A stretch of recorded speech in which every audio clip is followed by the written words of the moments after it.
Good evening. Happy Christmas Eve. Voice. That would be good. It would be very helpful to have a voice. Let's see if we get things started here. I could close out a screen. It's always nice to be able to tidy up my desktop. Now, I'm going to shut down the YouTube side of my chat because I have been missing chats in the past, commentators, because I'm also streaming on Twitch. Not that there's much activity there, but everybody counts, and I've lost all the chat from Iwi barcode yesterday. Thankfully, Iwi came over to YouTube, but I don't want to make that mistake again. So now that I have been around and seen the YouTube side of chat, to say hello to everybody that was here early. Thank you so much for being here. Okay, so tonight I want to go over an orchid tag. I don't want to make things so serious. Everything is a little bit, happy holidays and all that fun stuff. I wish I had some little jingle chimes to add to the ambience. There's no real good Christmas background music. And for the replay watchers, listeners of this stream, maybe in 6 months' time, it's going to be a little bit odd to hear Christmas music, despite the fact tis the season. Anywho, so tonight I'm going to go review, roast, possibly update my orchid tag video back in the day, even though I wasn't tagged. But maybe we'll see some orchids that have long gone, or I have to update some information that was relevant back in the day. Woohoo! Snowmen, Santa, presents, candles, ribbons. Oh, I hope the cold snowman isn't something that you're experiencing right now, Robert. I would hate that for you to happen. But anyway, we're going to check that out, have a little bit of fun, go from the past into the future. But first of all, I want to show you something that appeared at my doorstep today, something that was very, very welcome, but there's a rule in the house that, hey, Ruby, happy Christmas Eve to you, that there are no presents today. There's no presents tomorrow or the day after. There's no Christmas presents in general. And this showed up at my doorstep. Can you believe it? Can you see it? Isn't she pretty? 5 spikes, my new Phalaenopsis, and her name is Insolence. So, Merry Christmas, Ruby. Ho, ho, ho. With the belly as big as I've got, I can do that. Ho, ho, ho, ho, ho. So her name is Insolence. She is named after my daughter. Everything that I get in is family related. And Insolence is, well, you would think it's kind of negative, but it's my daughter's favorite perfume from Guerlain, and she actually suggested the name for this orchid. So I thought, perfect. I think she is absolutely gorgeous as well. And it fits because my daughter has a very strong personality. And yeah, so sometimes she is a little bit insolent. Really, Robert? Oh my word. Because I was looking more down, where I used to live and looking over to the Florida side. Dang, I'm sorry. Anyway, so what I wanted to show you though, wish us luck. Please, Fernanda, I wonder if she saw your video and got inspired, because I don't. As much as I appreciate it, I'm embarrassed because when I say something, I stick to my own word. There is no presents here in the home of Ninja Orchids. And that is not meant to be horrible or anything like that. So the only thing is we need prayers for Insolence, please. Because look, I'm going to try and do this cautiously. So we've got 4 regular spikes, and we have a very, very terminal spike. So this orchid is going to need a lot of grace and prayer for her to do what we know these orchids need to do. Orchid Ninja, Chris-san, welcome. Happy Christmas Eve Eve. Okay, very cold. Well, I hope you're staying warm. Give yourself a little bit of a cognac or a whiskey into whatever beverage you're having. Tea, a little bit of Kahlua maybe in your coffee. Nins is fine. I've been called Nins quite a lot. That's okay, Chris-san. But anyway, so I need everybody to put a lot of positive juju into insolence here, because terminal spike, and we know what that means. My daughter thought that this was actually going to be a keiki, so I'm not going to burst. Wine time, awesome, salute. Salute for the wine. I'm still on the water. I will have my little gin tonic before I hit the sack, before I evacuate the sheeps congregating up in my boudoir. Yeah, so my daughter was so excited. She said, look, and she's got a keiki, and I didn't want to burst her bubble because you don't. I felt so bad. But she got me this gorgeous, gorgeous orchid. I'm so happy.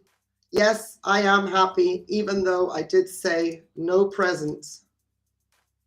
I haven't checked her root system. This is how she arrived. And my daughter had this whole plan. She was going to put it on the doorstep, walk away, and film me opening the door. Because when my daughter is absent and she gets packages delivered, I'm usually informed by her that the delivery guy has contacted her, and then I'm ready at the door to receive her packages because she's not home. Well, today I was doing my water bar out there on the patio to prepare some water for the orchids, and I could hear that the garage door wasn't lifting. So it'll go up and then stop and down. And I'm like, oh, this poor girl, not today, not on my watch. So I went to the front door, took the key to be able to maybe help her with the garage door so that it would function again properly. And then I saw by the time I got to the front door that the garage door was lifting up. So I thought, okay, phew, put the key back, walked away back to my water bar. My daughter calls me and says, Mom, I'm expecting a package. It's supposed to be at the front door. Can you pick it up for me? I'm like, Lydia, you're here. You know, like the dum-dum that I am. Lydia, you're here. You're here. So if the guy comes, you know, because again, I was back with doing my water thing. And of course, like an idiot. You know, children, aren't they the sweetest? They don't listen to instructions. I was not expecting this. So I opened the door and this gorgeous specimen Phalaenopsis was at the doorstep. And my daughter was around the corner ready to film my surprise so that there was something for me to upload on YouTube. And she looks at me and she goes, you ruined it. You spoilt it. And I was like, oh my goodness. I felt so bad for her. She had also filmed the trip from the shop. She put in her walk from the shop to the car that she's walking very, very slowly because she didn't want the buds to blast. She filmed the trip in the car saying, I have to drive at a baby pace, very slowly, no jiggling, she filmed all of that. And then I spoilt it for her. I felt terrible. And then there was this, and then I saw, anyway, it was amazing. It was very beautiful. So she is right there, right at the entrance, gracing us with her presence. Very beautiful. I haven't, like I said, unpacked her. I don't know what the roots look like, but we need good juju for this one. Terminal spike, we know what that means. It's never really a good sign, isn't it, Fernanda? Oh, she showed me the clips that she was doing, bringing her home, and anyway. So then she thought, we should call her Route 66, because my daughter, you know, she has some very, very wild imagination, and I thought, Route 66, why? She goes, no, I don't know why I came up with that name. But then she said, then I said, no, I normally name Phalaenopsis orchids after you, after family. And she goes, oh, I know, insolence. And I thought, perfect. That's perfect. So here you are. You get the first sneak peek of insolence. Anyway, let's kill the music in the background and go and see what we were doing back in the day when I was doing my orchid tag. Keiki will come up. Oh, Fernanda, I have never, ever managed that. Never managed that. I hope a Keiki will come up. Obviously, I have no intention of repotting this orchid for the longest time, but I will let her bloom out. We'll see, we'll see. Right, let me make sure that I've got my act together here. I know, tough call. And as per usual, if you didn't see the comment right at the beginning, if the audio is going to start to malfunction, let me know straight away.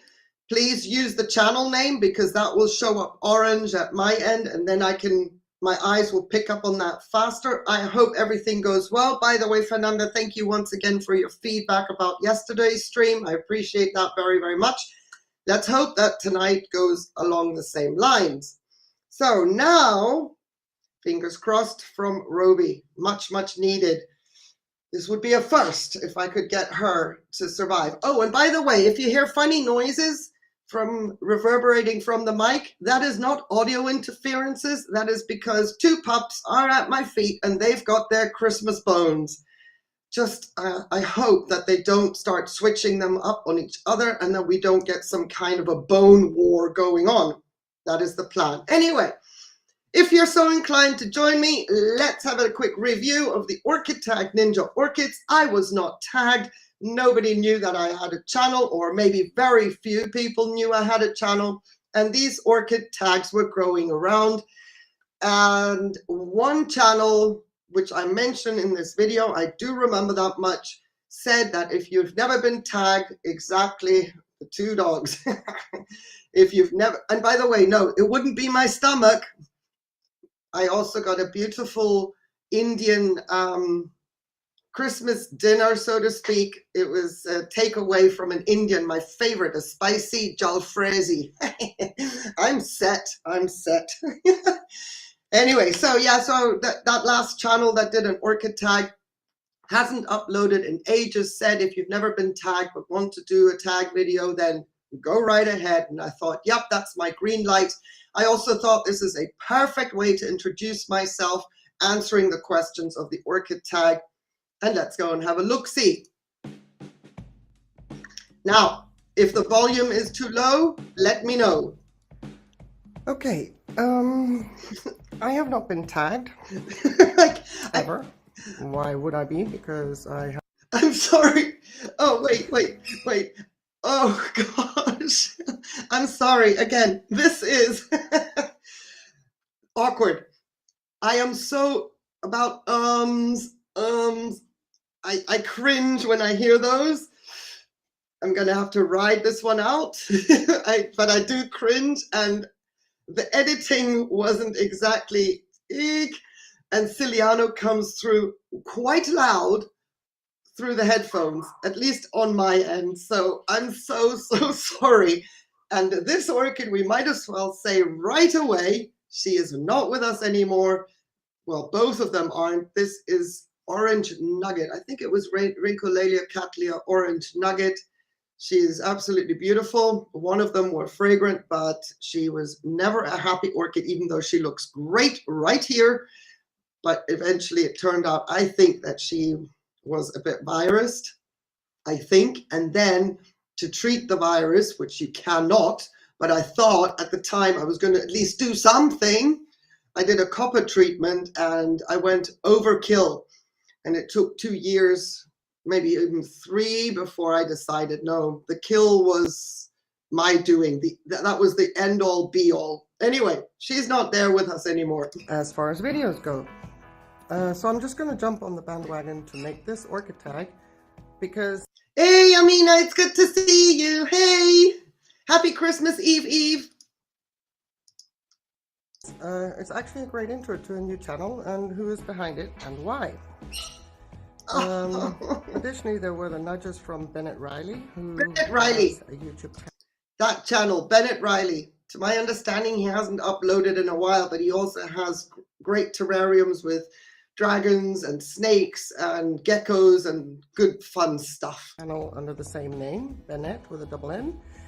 And Dustin from Here But Not. When they did their tags, they actually pretty much tagged anyone that hadn't done a tag yet. So in retrospect, probably I was tagged.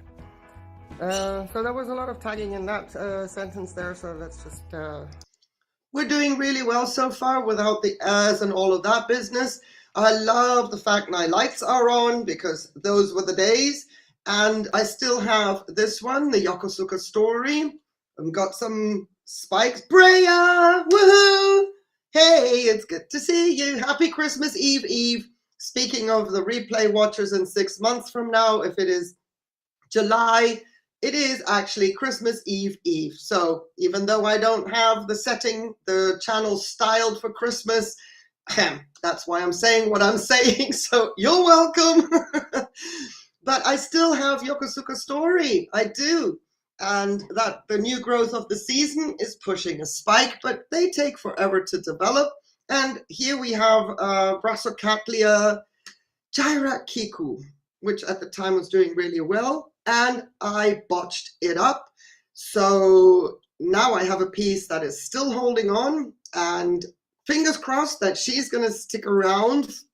She will survive whatever happened to her. There was some rhizome rot. But I've also had extremely bad luck in reviving anything Brassavola, anything Brassavola, if it was in the as part of the parentage or a species as such.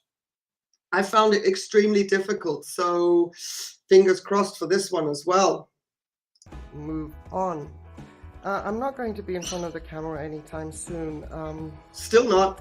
Yeah, not yet. Not yet. It's not a pretty sight. I think what I'm pointing my camera at is probably a better view. So true story. True story. Let's get started. Question number 1 is, what part of the world are you growing your orchids in? Well, I'm in Marbella, Spain, right by the Med, about 20 minutes drive. Still the case. Well, going to Gibraltar, and an hour. Again, sorry about Siciliano. Or so drive to Malaga, which is our 2 major airports, if we wanted to get out, which at the moment we can't. So, lockdown. How long have you been growing orchids, and can you remember which was your very first orchid? Plus, have you still got it? Well, back to building up a new collection, which actually it's a good time to do this video indoors because they're all indoors, and it is the 3rd week of March, and here we are back indoors. Our winter has come in spring, so there's a bit of a lockdown. 3rd week of March. That was when I recorded it. It wasn't uploaded until April. My goodness, the background music here was still extremely loud. So I hope that hasn't improved since then. I really do hope so. So why do I have difficulty with Brassavola types? Because I have not figured out the ratio of the leca to what the roots of a Brassavola like. I understand the behavior of Brassavola roots because I've been monitoring and observing them on mounts for many, many years. And that's easy. The strong and quick wet dry cycle, they absolutely love that. Now, with my low humidity here, I have, as you notice, most of my collection in leca and self-watering, and that would include any Brassavola types that I can make it happen. And Brassavola roots have a mind of their own.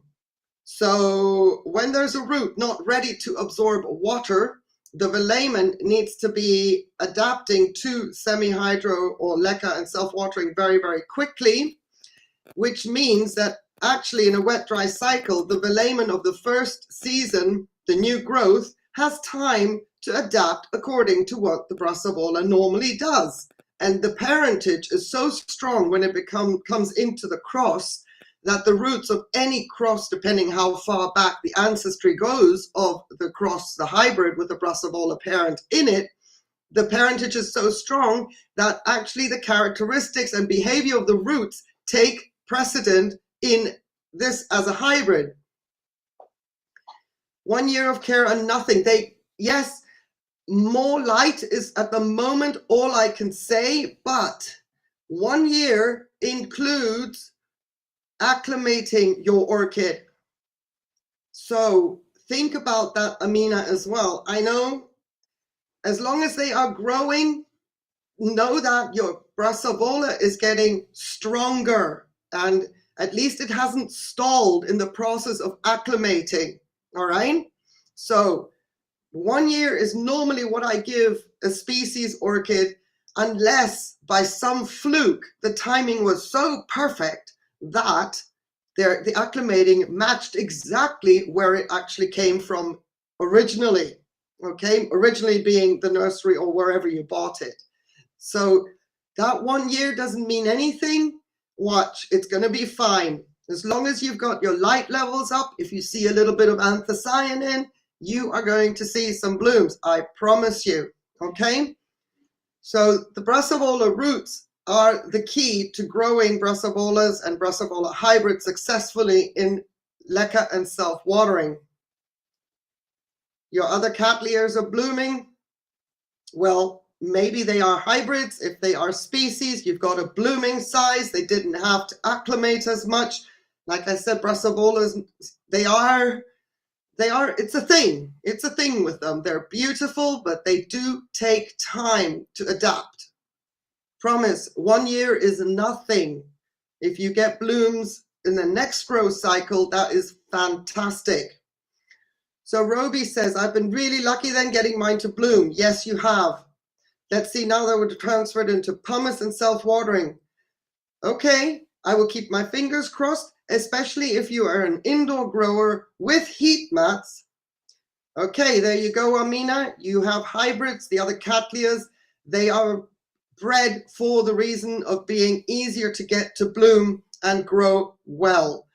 So if you've got heat mats, and in this case, in the video that you're seeing, that I'm reviewing now, I had my lights on, I had my heat mats, even if my ambient air was somewhat cold because I wasn't using a heater on top of my heat mats, all the roots were warm. You need more patio. Oh, don't we all? So all the pots were warm, and that is also another key when it comes to Brassavola roots. They like to have the roots warm. They are warm to hot growers. There are a few that are intermediate, and that is what I put in my Brassavola care with the care cards, that can go lower temperatures, but it is more recommended to have them in the upper 20s. And I'm sorry, I do not 20 Celsius, and I do not know the conversion off by heart. So if you would like to just give me a second, excuse me, let me just make sure that I get that temperature conversion right. 20 degrees Celsius, 68 degrees Fahrenheit is like the minimum, their happy place, all the way up to at least 30 and more, because I get up to 104 degrees Fahrenheit. 30 degrees, 86 Fahrenheit is something that they appreciate. And extremely high humidity. So the challenge is on. Keep the roots warm, Roby. They didn't do well in pots, and on mounts they take off. I'm sure the type of cross they are will vary with exactly. Know that the Brassavola in a hybrid takes over. It is a strong part of the parentage. So just care for a hybrid with Brassavola in it as if it were a Brassavola species, and you'll be absolutely fine. Mine on the mounts are doing fine. One of them is doing great. The ones in pots, my Cordata has done exceptionally well in the pot. I possibly could have her grow faster if she was on a mount, but I'm not going to do that. I'm not going to change her setup at all. She's fine in the pot. I haven't lost roots. And there's another one I have in the pot, the tuberculata. Yeah, that one is in pumice. It's growing fine. It is also far too slow. It may grow better on a mount, but for the time being, I'm keeping it in the pumice just because, you know, it's all fun and games when you have time to stand there and mist your orchids, but I'm hoping that my lifestyle is going to change at some point and I won't have time to mist my mounts. Brassavola, without humidity, the roots are going to burn to a crisp, and I usually mist 3 or 4 times a day during the warm months of the year because of my lack of humidity. Put my Brassavolas on a mount and I'm in trouble. So while I was working, my Brassavolas were indoors, those that were mounted. Your water and reader, that's great. Perfect. Perfect. Hakuna Matata with that one, that all looks set to be for success. Fabulous. I'm jealous, Roby. I'm jealous. Ongoing with them as well. So 2 years. I've started building up this collection again. Well, now it's 4 years. Because of all the fandangle internet stuff that you can do now, which is a blessing and a curse at the same time. Yes. Wallet curse, blessing. Slow down with the movement. But before. Oh, hello. I am hoping to see the blooms of my Epidendrum stamfordianum again. She was a copper victim. But this season I grew a beautiful growth and she has rooted into the pot. So if she pushes a spike, we may get to see Epidendrum stamfordianum blooms again in the collection. And I'm going to be super, super thrilled because every other copper victim has actually lived up to the name. It was a victim not to be seen again. Not this one. You got good root growth in the pot. You killed some roots, probably added one. Okay. The Brassavola roots have a life cycle. So you may not have killed your roots, but if they are more than 3 years old, they're going to die, whether you've got the orchid on a mount or not. There's a video about that on my channel as well. The life cycle of the Brassavola roots, which is an insight for me that is super important to maybe get the balance right and hopefully bring Gyrate Kiku through. Learning as I go. We are all learning as we go, Roby, honestly. The easiest thing for me to do would be to slap all of my epiphytic orchids that aren't that big on mounts and go with it and just be there misting, misting, misting. That is not reality. That would make everything grow well. The second thing that I wouldn't have a challenge with is put everything back into bark, and there we go. Wet, dry cycle, wet, dry cycle. I would say, in inverted commas, easy peasy, everything would grow well. I wouldn't have lost as many orchids, but I wouldn't be able to sit here and tell you what I did wrong and what I'm improving to make it work. The roots, yeah. The roots getting to 3 years, yeah, those will start to fail. So you've got the new growth roots will not absorb water during the year that they are growing. They will maintain their Teflon effect. When those new roots are a second season old, those roots will start absorbing water when the orchid is starting to get back into active growth. In the second season, the older roots will start to get, absorb water. Only when the orchid starts active growth. But again, the new roots of that new growth will not absorb water. In the 3rd year, the roots that we were talking about initially, they will continue to absorb water, but then you have a second root system starting to absorb water, whereas in the 3rd year, the active growth starts again. So now you have 2 root system in the pot absorbing water, which is great for the orchid, but the third year root system is starting to peter out, and by the 4th year, it's dead. But meanwhile, other root systems are starting to pick up the workload. You're going to have Jomo, hello, welcome. It's good to see you. Happy Christmas Eve, Eve. I'm going to have temperatures around oh my goodness. 1.6 degrees Celsius, or is that a typo? Is that meant to be 16? Please tell me that's meant to be 16. Because if that is 1.6, as in above 0, above freezing 1.6, bring everything inside. Everything. I would like to wait to see if, I know I have a bit of a lag. I don't like dead air in my live streams, but I want to see whether that 1.6 is a typo. If not, you are very welcome, Roby. You're very welcome. Now, if you want to check my channel and you search Brassavola, some of the videos will pop up. Jomo, bring your orchids in. Bring them in. Now, if they're exposed to those temperatures, I mean, whatever happens outside is outside. But if you have, let's say, a greenhouse that you're heating and you consider that outside, then it's okay. But if they are exposed, if they're going to be exposed to those temperatures, bring them in. Trust me, bring them in.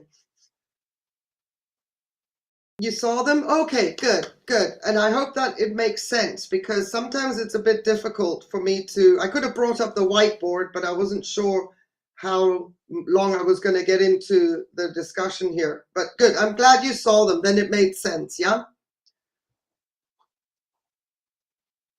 Jomo, highly recommend. And Robert backs that up. So I hope that we get to see Epidendrum stamfordianum blooms again. Of course, I will be very tempted to be cutting a spike off should it appear. But I will have to wait and see. It's going to be a judgment call when and if a spike does form. But so happy to see this orchid. I've been growing maybe consecutively before life got in the way and all that stuff. I've been growing about 10 years in total. I do not have my first orchid. I hope it's still doing well somewhere in a tree in Kenya. That's hopefully still the case. I doubt it. I'm not entirely sure, because I just saw a big beautiful pink and yellow flower in a tree and I said, ooh, and she gave it to me, so I put it in my tree. Hopefully it's doing well. And the third question would be, what first got you into... That was my daughter in the background. It's a screened porch. It happened years ago when there were only phals and they were fine. Diverse collection, cats, bulbos, etc. Cattleyas, depends.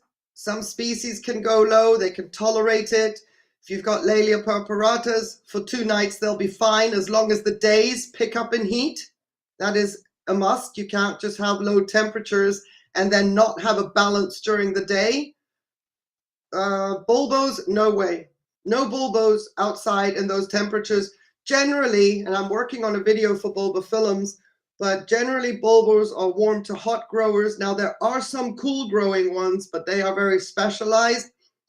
Maybe you want to check your notes, your tags, and see if they can tolerate such temperatures. I would bring them in. Seeing orchids the first time got you hooked.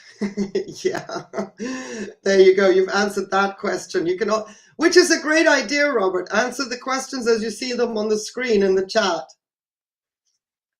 Screened porch. Well, then you have experience with the phals, Jomo, so that's fine. At least there's not that much then to bring in, but I would definitely, for peace of mind, bring in the cattleyas and the bulbos. Desiree graces us with her presence. See what I did there?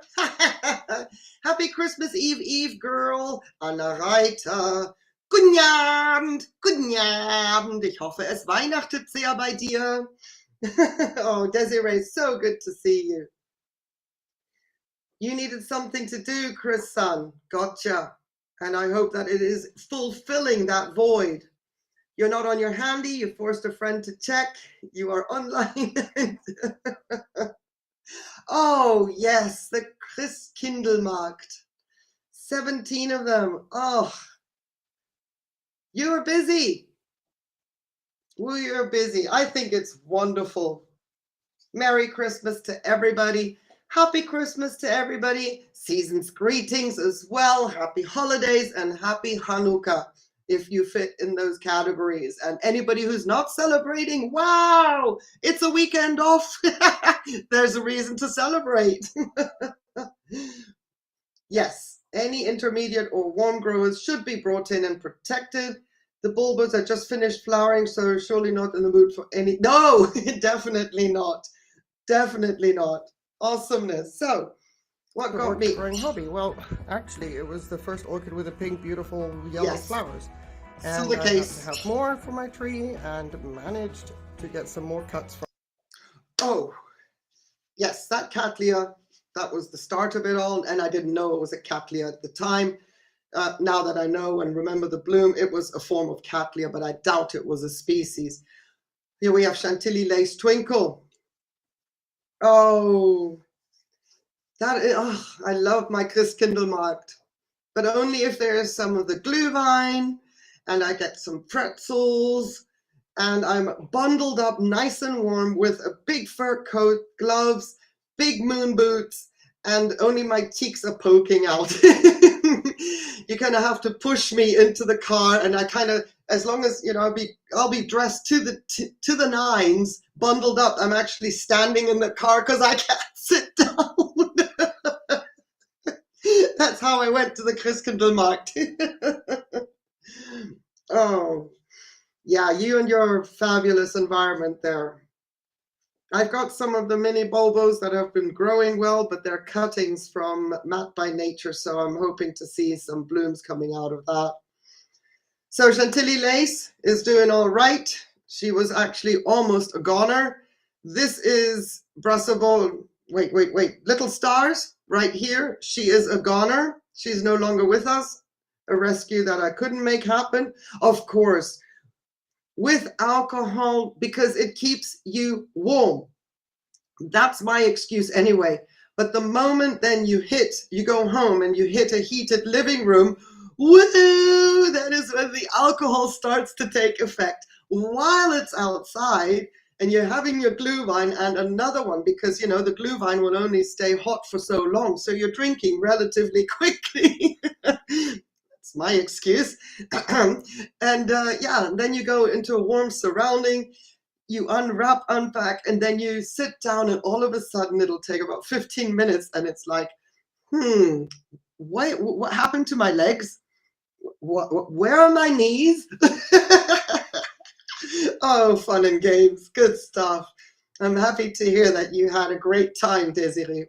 Perfect time to go. From that kind lady, whose name I don't remember. Also. Yeah, her name was Peggy Barrow. That was a long time ago, and I would hardly consider it a serious orchid growing habit. That's right. But it stuck with me, and I kept trying to accumulate orchids, and when my life allowed it. So I just pointed you at my light transformer. Thank you very much. I know. Getting used to this fandangle. We have gotten a little bit more aware of our spatial surroundings since this video, which is positive. Okay. Next question. Fourth question. What kind of growing space do you have? Windowsills, grow room, greenhouse, outside, etc. I have a window. Remember to follow Robert's lead.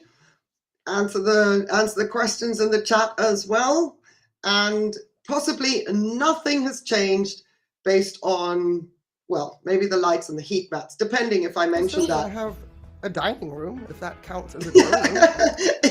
Yes, I was given permission to call it a grow space, so. This is actually my dining room. Here they get fed and watered when we have to go into the circumstances outside. So these are the only inhabitants of the dining room. Oh, baby, I lost her. There's my unicorn. That is before I knew scale were a thing in Phalaenopsis stems. I lost her.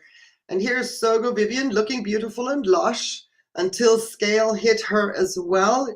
She is right now in the process of growing another new leaf. So fingers crossed. They're not very large leaves. She is in full recovery. I need roots. This I can't deny. But a new leaf this time of year. Ooh, I dare be hopeful. I dare be hopeful. Schilleriana is in spike. And I don't know what this beauty is right here. I wonder if I still have her. Maybe if I change the angle, I will be able to recognize which. Oh, I know which one this is. This is Hot Kiss because of, I see the late. No, sorry, reverse. This is Bronze Age. Hot Kiss has bigger leaves.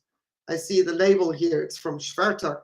And Bronze Age is my beautiful novelty hybrid. Gorgeous fragrance. I love it that you utilize the space you have. My daughter gives me a large leeway. Oh, there you go. There you go. My daughter has allowed me to take over the dining room. Her plan was, Mom, we can have the dining room table in the middle, and then we can have guests and we can eat in the dining room table, and you've got all your orchids left, right. Back in the day, one big shelf was behind me the first time before I moved it into the middle closer to the natural light. But she says, and you can have your orchids all around you where we can eat and you can tell me all about them while we're having lunch, whatever, dinner, breakfast. I was like, yeah, that was really cool. And that was the case for 6 months, maybe. Oh, yeah. Anyway, these things happening. I know it's nice to have an enabler. I know she's ever so patient. I will send her the hugs, Roby, for sure. Thank you for that. It's been completely taken over. Yes. I always thought I only needed one shelf, and I have more. Yes. So this is the space where I'm at when we're there.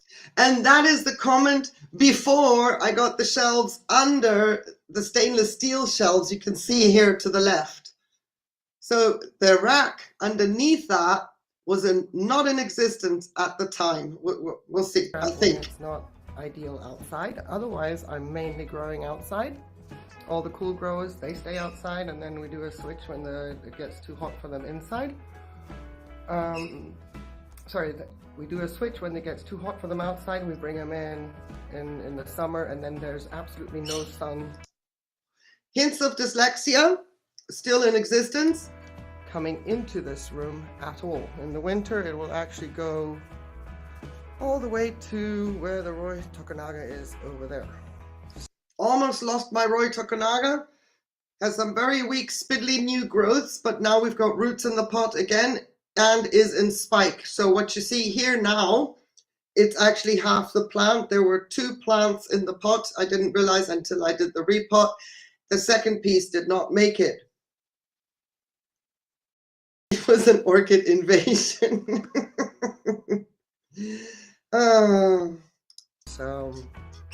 So true. Yeah, sorry about Ciliano. Forced outside mainly. So let me just check them out. Oh, here we go. Here's Cattleya Clandier, still doing well-ish. Not as much foliage left on this one, but I've got 2 leaves and now I've got 2 roots in the pot.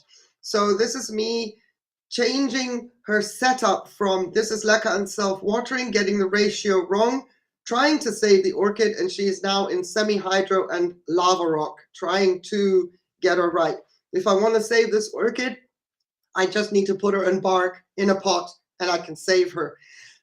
Excuse me. The other day I went to the garden center and I saw bark and I was like, ooh, so tempted, because I do love the natural feel of organic media, don't get me wrong. But the bark chunks are so big, it's like the start of, you could, start a fire with them. So it's not even the right size. Yeah, cut them smaller. I don't know.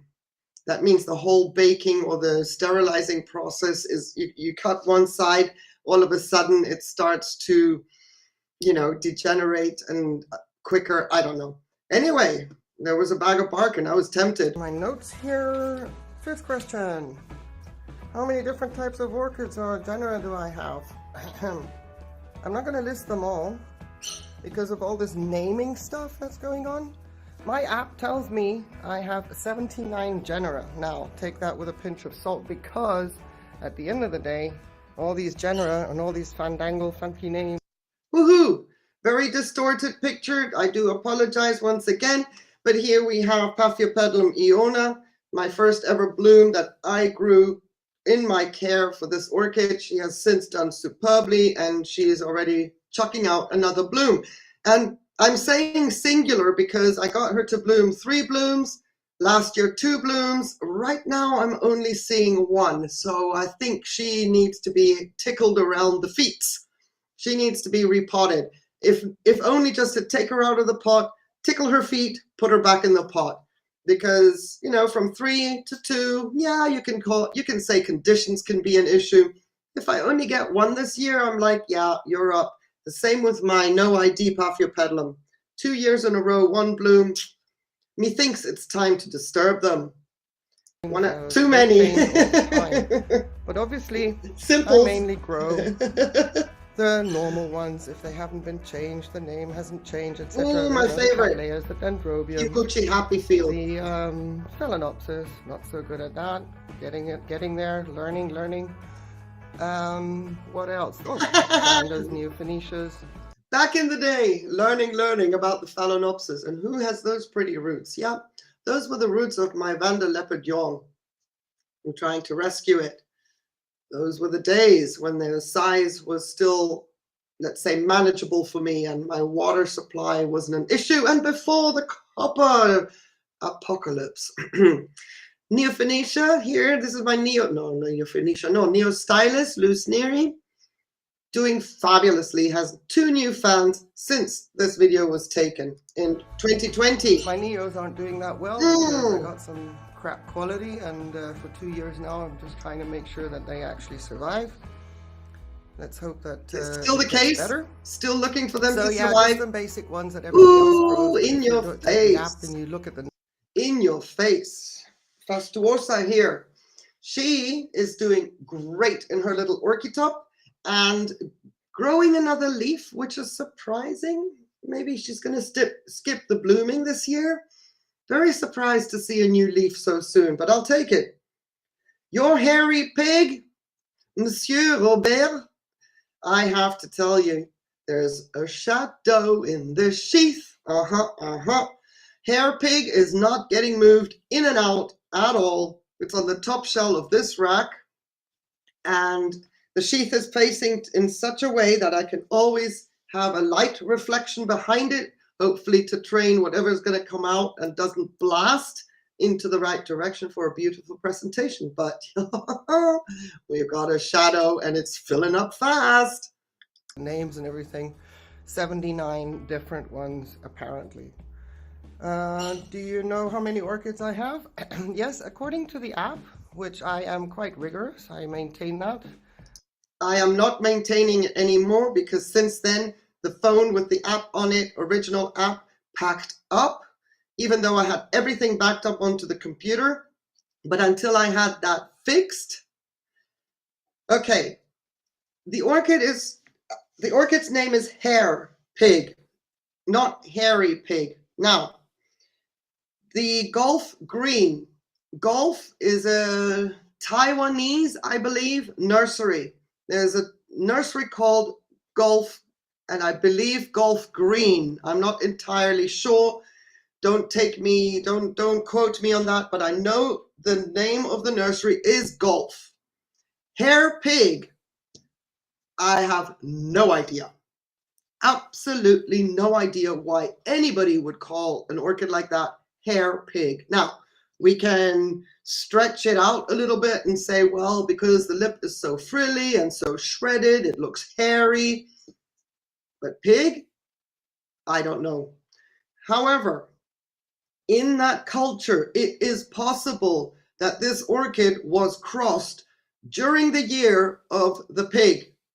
Now, I'm not saying that Taiwan, Thailand, or China have anything in common, but if there was anything going on, maybe the year of the pig is when this was crossed. That is a guesstimate from my part. That is not a fact. It is not proven. It's not written anywhere. I'm just, stunned, and I'm trying to figure out why. There's no such thing as too many. Not enough space. That is very, very true. Not enough space. So that is my explanation, Desiree, as to hair pig. Hair and pig, maybe it was hybridized in the year of the pig. I hope that one day I can give you a correct answer if my assumption is incorrect. To track what I have, just in case, you get silly and buy double or triple. Oh yeah, anyway, my app is back up and running, but in the meantime, I have to go and check every orchid with my app in hand and make sure it's logged in. So I've got my phone has been repaired since then. And if I cross over and put the database of my computer onto my phone, I'm going to double up.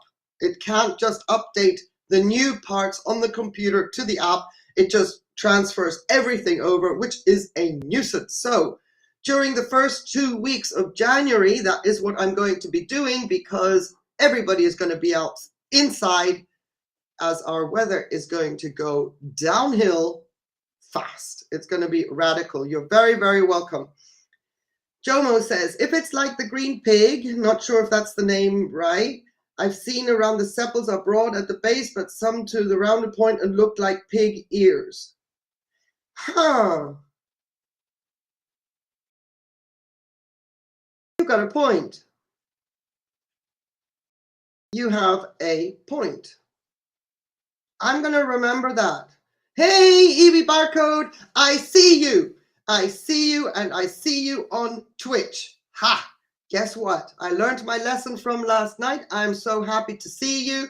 Thank you very much for being here. I am well. How are you? Because now I'm looking at the chat on the streaming software side, not on the YouTube side. And I see you on Twitch. It's good to have you. Bienvenido. It's good to know that you are fine. Fantastic. Whew. Happy Christmas Eve to you. Which I have done. I have a total of 281. Update, probably 340 plus. Now, again, my mission for the first 2 weeks of January is, while they're all consolidated indoors, I am going to take my phone, my app, and I'm going to see if everybody is registered. And there's 7 missing. They're coming in April. 188. As per usual. Yes, but there's lots of little ones in there. Exactly, Not everybody's Roby. a big gun. Lots of little That's ones. where the big guns are, right on the top there. All right, so I still have them we'll all. get to that with other videos. I still have them all. So let's go to question number 7. If I haven't lost count by now, what would be the one thing that... Sure, I will do that. And for future reference, my email is always in the description of every video, all the time, in the info down below underneath the videos. You could say was your top You're welcome. orchid peeve. All right, besserwissers. Oh. A German word. It's been adopted by many other languages. Let me know if you know what besserwissers mean. Let me know. I know I'm going to explain it. I'm going to explain it, but your pet peeve is not enough space, Robert? Okay. Yes, I agree with that. My pet peeve is still besserwissers, but now it has actually... I don't mind about the besserwissers. Now I'm bothered by the fact I can't take care of my orchids the way they need to be taken care of, and I'm just riding them out, hoping to get them through to warmer temperatures. But if you don't know what besserwisser means, stick around. I hope I'm going to explain it. The know-it-alls. I'm sorry, I have an issue with know-it-alls, but that's in general with life. So. Sorry, Michael. If you do stumble across this live and are watching on replay, I am sorry. I did not know at the time that your Instagram has that in it. Know it all. No offense, nothing personal. I like to have knowledgeable people around me, and I hope you understand the difference between a besserwisser as far as what I'm referring to, as opposed to your handle on Instagram. Your complex Okay, they won't let you add on. Neither will my landlord. I'm telling you, the west side where the vandas are, or right now my orchid rack is, I've asked my landlord several times to cover it, to enclose it, because either you do that or you change the terrace door, please, because the terrace door is letting in a lot of draft. It is very, very cold, brings in the cold air. I stuff it with towels to stop the cold air coming into the space. So I said to him, you have two choices, a new terrace door, this was 3 years ago, or you add on to it so that at least the terracotta floor will heat up during the day, so whatever little enclosure is out there will at least warm my space. And I can tell you that so far nothing has been done, and it's gotten worse. Things are getting much, much worse with my terrace door for my grow space. But hey, I've got a roof over my head. All right. Okay, Evie, I will have a look at that right after I finish this video. Okay, thank you very, very much. I will show them, absolutely. Let me finish what I'm doing, then I'll pull up the email. So, that's very unthoughtful. Yes, a little bit more consideration should be nice. It applies to the orchid hobby as well. You know, if somebody asks a question and I'm excited to see your images, Iwi. And you give an answer because you want to be helpful, and then you get a reply, maybe not from the still stumbling through this, but from someone else. That kind of, wow, you know. You see how diplomatic I'm trying to be here. Basically, I don't like when somebody barges into a comment, never seen them before, have no idea where they came from, and one of my viewers has a question, I try to answer it. If I don't know, I'll find out and then answer it. And somebody out of the blue, again, never commented before, barges into the conversation, doesn't introduce themselves, and basically trashes what the viewer has said or asked or what I have answered. And I'm like, dumbfounded. So I'm being diplomatic here. I don't know. Everybody does things differently. I mean, my phals are a mess. Not anymore. Like, oh, phals are so easy. They're growing so well. Okay, here I have some that are beautifully blooming and all that. And up here, I have some that I've been cutting spikes off. That one's going to have to go too. My goodness, I've taken advice, I've asked questions, and nothing seems to be working for me, so I don't even dare give advice. But if I'm successful on something, then I like That's to share changed. it. If a question is asked, I meanwhile have stopped sharing. That's changed. I can give you advice about Phalaenopsis.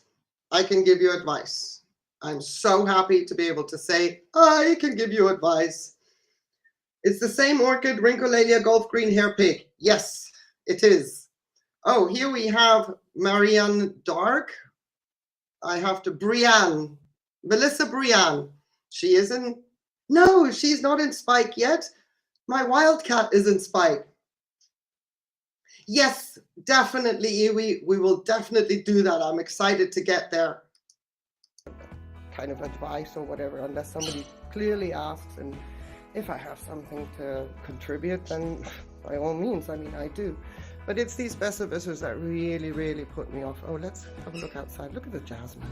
Oh my God. We're not there yet. This is a part of an outside growing space, but we'll address that some other time. Sorry. We have since, and look at, oh my beautiful vandas. Oh, jasmine. Oh, it smells so good. Gone, gone, gone. What is my favorite place to buy orchids? And least favorite? Well, buying orchid is never a least favorite thing. It's what you get that makes it sometimes a little bit disappointing, but hey ho. So that my still favorite applies. nurseries are actually Großrechner Orchideen. Still applies. They're in Germany. Röke Orchideen, also in Germany, and Orchideen Wichmann. Röke is now Ecuador, Europe. Ecuagenera Europe. So Röke as such doesn't exist anymore, but they were fabulous as well. Great service. Also in Germany. I've never been disappointed with their plants. Only one time, my recent order. Here's my Dendrobium unicums. Yeah. Yeah, that big cane, that Yeah, I've still got this one. Moving on. snapped in transport, so I bought a replacement plant. She's doing well. They didn't send me the replacement plant for free. You see here? That was my replacement unicum back in the day. Flora del Tropico. I'm going to write that name down. I want that reference. I want to be able to remember it. Whoops, never heard of them. I'm losing an earbud. Never. In Madrid. Interesting. Flora del Tropico. Vale. We'll have a look at that. Just out of curiosity. So the orchid on the right here was my replacement unicum because I didn't know by the size and the pathetic little state of my original unicum whether it would actually survive, having had the main cane, which was the new growth, snapped. Anyway, it's alive, it's doing well. This one was sent as a replacement, and you can clearly see that the canes aren't exactly the same. It turns out this one is a Bensonier, and it was a great mistake. I'm happy, happy, happy to have this orchid. I would never have bought it, but so glad to have it. It's a fun orchid to grow. Which is a bit of a bummer, but okay, I wanted the unicum. So I have two, and like they say, you know, dendrobiums have a funny way of recovering, and we'll see what happens. All right, so that was Wichmann, but you know, all in all, I love their quality. And I'm sorry for the shaky hands. I'm gonna try and see if I can. I don't know why I had shaky hands. About that later. You're moving too fast, woman. That's what's wrong. Say eBay. Everybody knows that eBay is a bit of a hit and miss situation. Totally. With me too. So, you know, if you can't see the plant, don't buy it. But that goes for the other, you know, the other nurseries online as well. If you normally don't get to see the plants if you buy them from nursery either. So, I'm sorry about my bird. An orchid is never a bad thing. It's what you get. Bad advice, 9. Not really ever had bad advice because I've rarely applied advice that didn't apply to my growing. Has anybody ever had bad advice?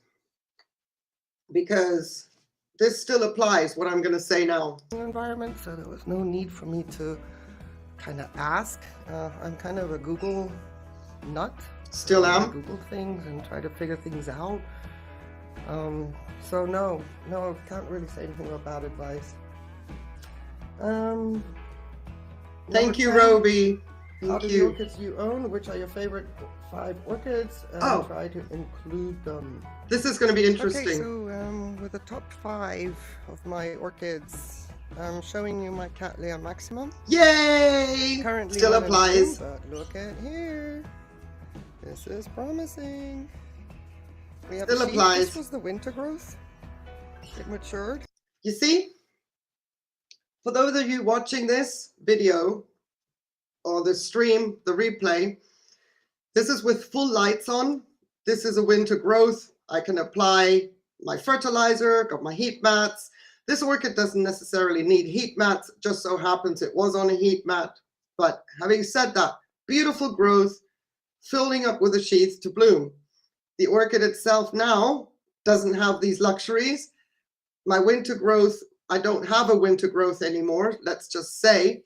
And the growth that was developing throughout the fall, like the second season, because would be a continuous grower if you were to have it out in proper conditions, with plenty of light being the key for this orchid, then the growth would be able to establish itself fast enough and bloom.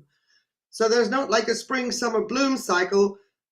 To our understanding, the maxima will bloom when a growth has finished maturing. And I'm not getting that out of my maxima right now. Even the growth that was just, you know, starting to develop a pseudobulb during fall, it has completely stalled. But it's alive.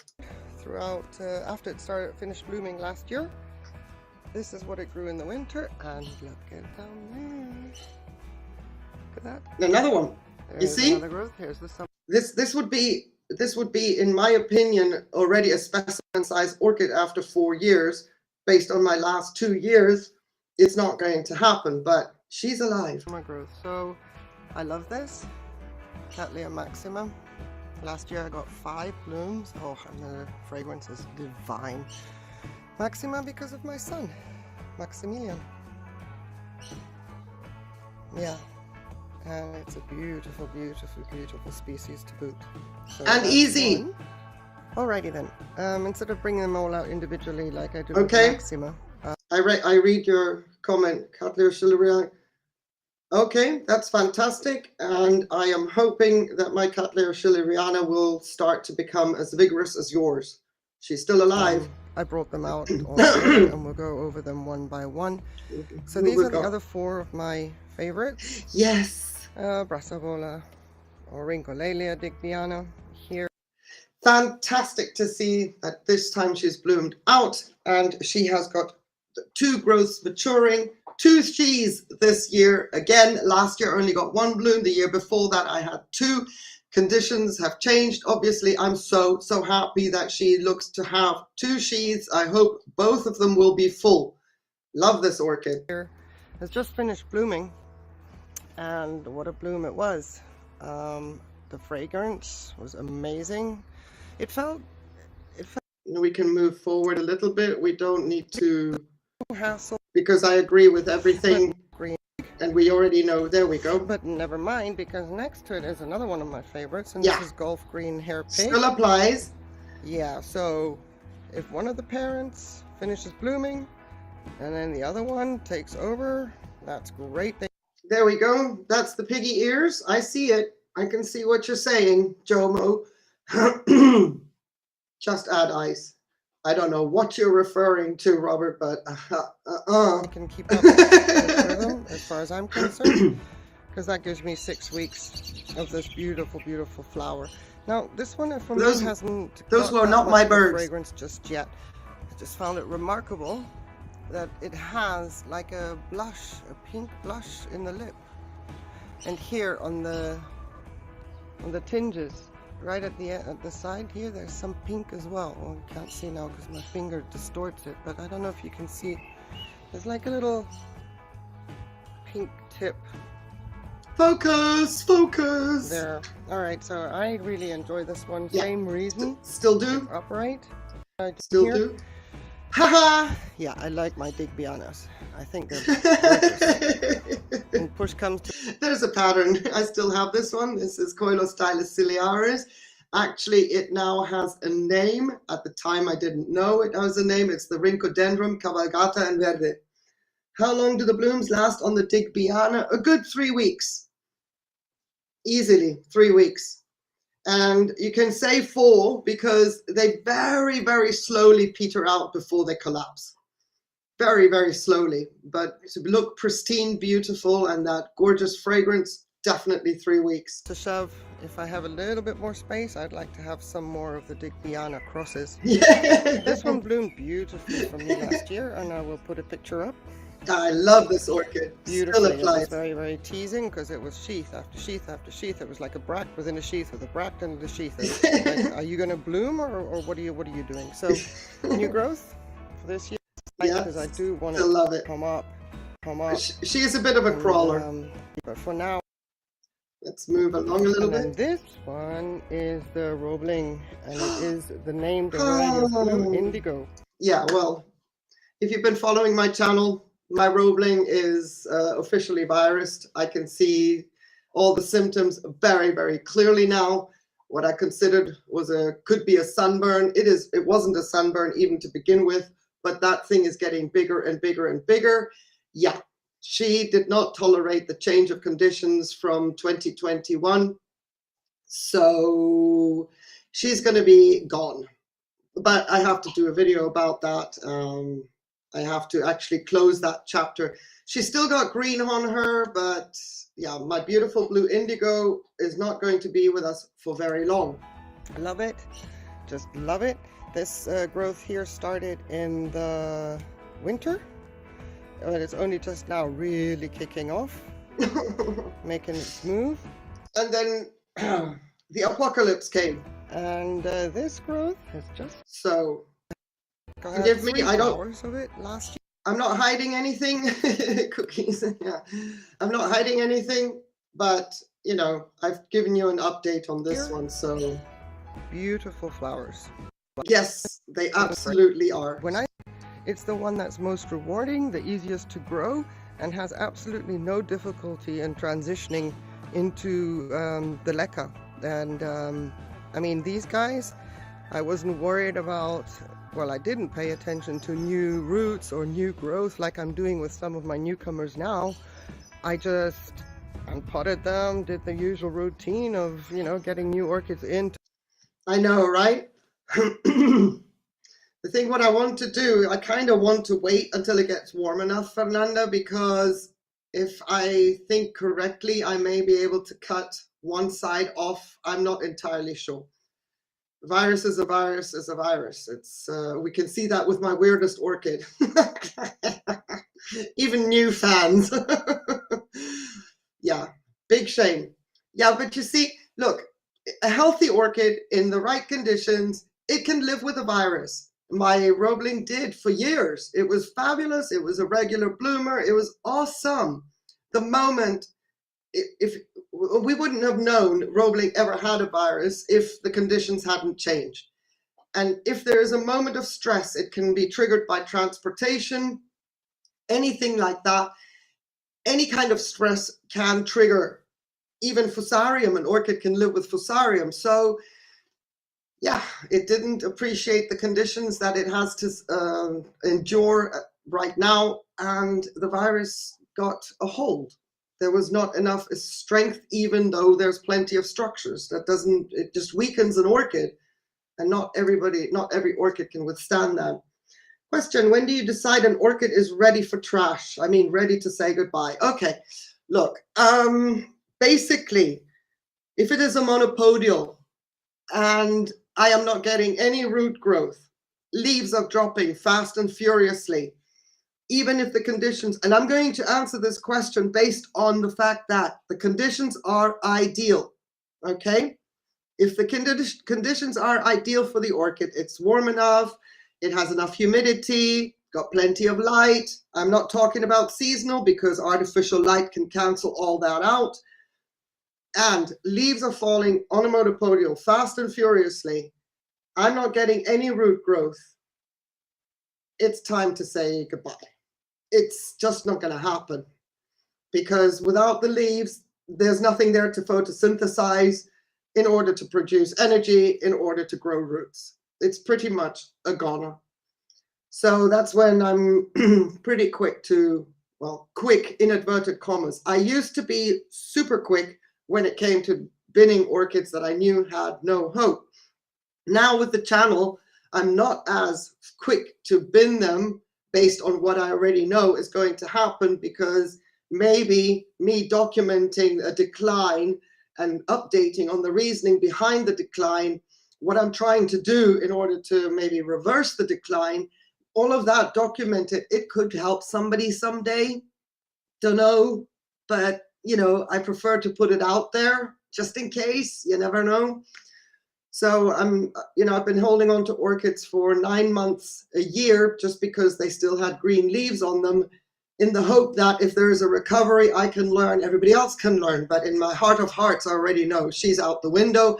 And I have all that time period by the time I bring a video out saying she's gone, she's going in the bin, to make peace, excuse me, to make peace with the circumstances. She's going to get trashed. So while it looks radical on the video, I've had all the time ahead of that already basically knowing it's just not going to work out. Now with the sympodial, it's a different story, because sometimes sympodial orchids along the rhizome can do amazing things when it comes to recovery and survival. And my thought process here is, what am I dealing with? As I mentioned earlier in the stream, I'm talking brassavolas. Based on my right conditions, if I've got the right conditions and I've still got foliage, the rhizome is clean. You mean just the bulb? Oh, if you've got the bulb only, put it on some sphagnum moss. If it's firm, if it's plump, if it's green, keep it. And I'm talking now about oncidiums when I say that. And you can do that with a Cattleya type as well. In the Cattleya Alliance, you can do that as well, but it could be hit and miss. It's not a guarantee. Okay, we're about to get, sorry about that.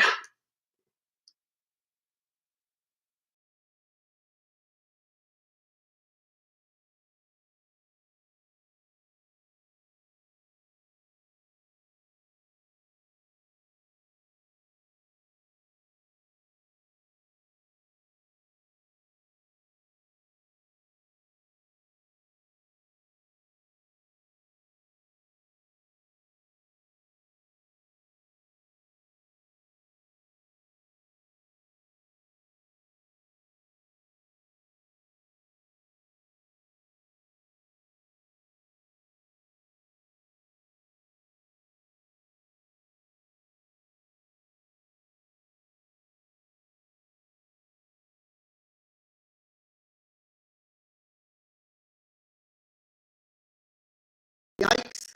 Sorry about that. I'm sorry. It sounds really radical. It sounds like there is really a war going on. It might happen again.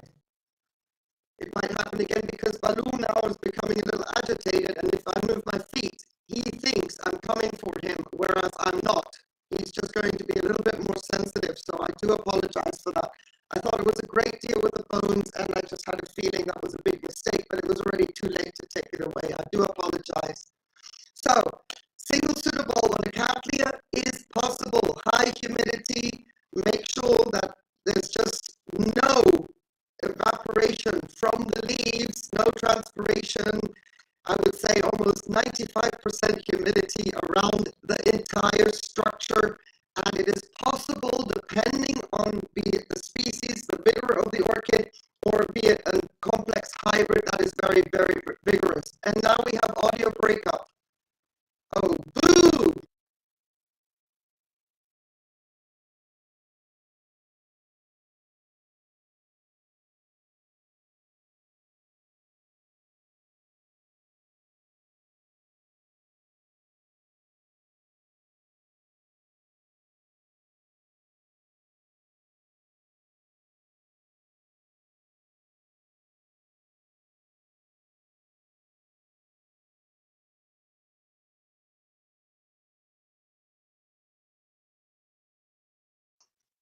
Okay, we're going to try that again.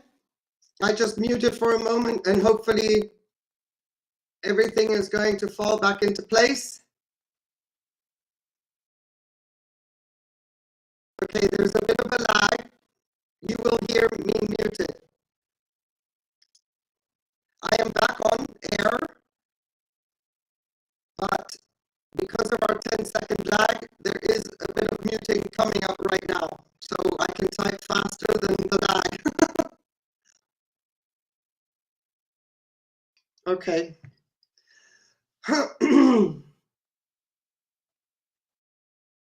Okay.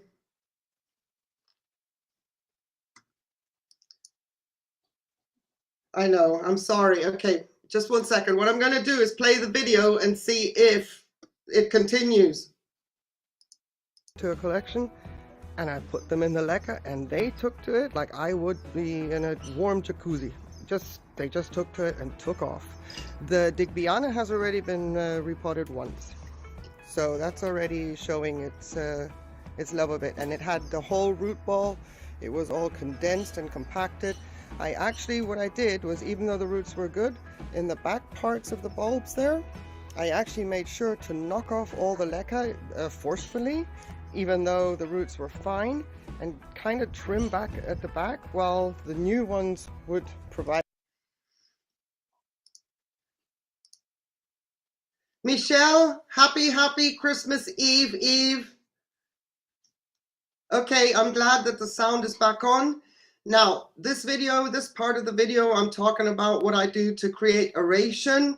I have not changed anything beyond what I'm going to say now.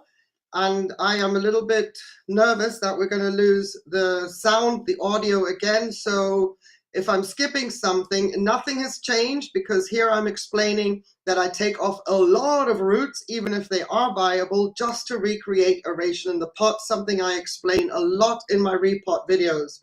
It is so good to see you, Michelle Fucarino, or Fucarino, I think. It's good to have you here. I really appreciate that you're here. I hope you're warm. Gosh, I hope you're warm. Thank you, Robert. Thank you, Desiree. The reason I did that is because... Okay, so that's just skipping along the lines and basically confirming that those orchids are still my favorite. Nothing's changed. Have I got an orchid related story? Funny, interesting, sad. How about you spell interesting correctly, woman? Good grief. It's like a first grader. My goodness. I'm glad to hear that. I am so glad to hear that, Michelle, because I've been watching the US weather forecast for the past 10 days, and what I've been seeing is absolutely horrendous. Oh, goodness me. And we are having, it's like spring here for Christmas, but never mind. We'll get our share come January 1st. All right. I do not know what I said in this video, so this should be interesting, but that spelling mistake, annoying much. Related story, funny, interesting, sad.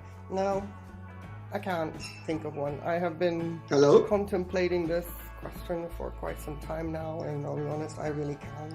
Hola! Holler, we got it. I can't think of one.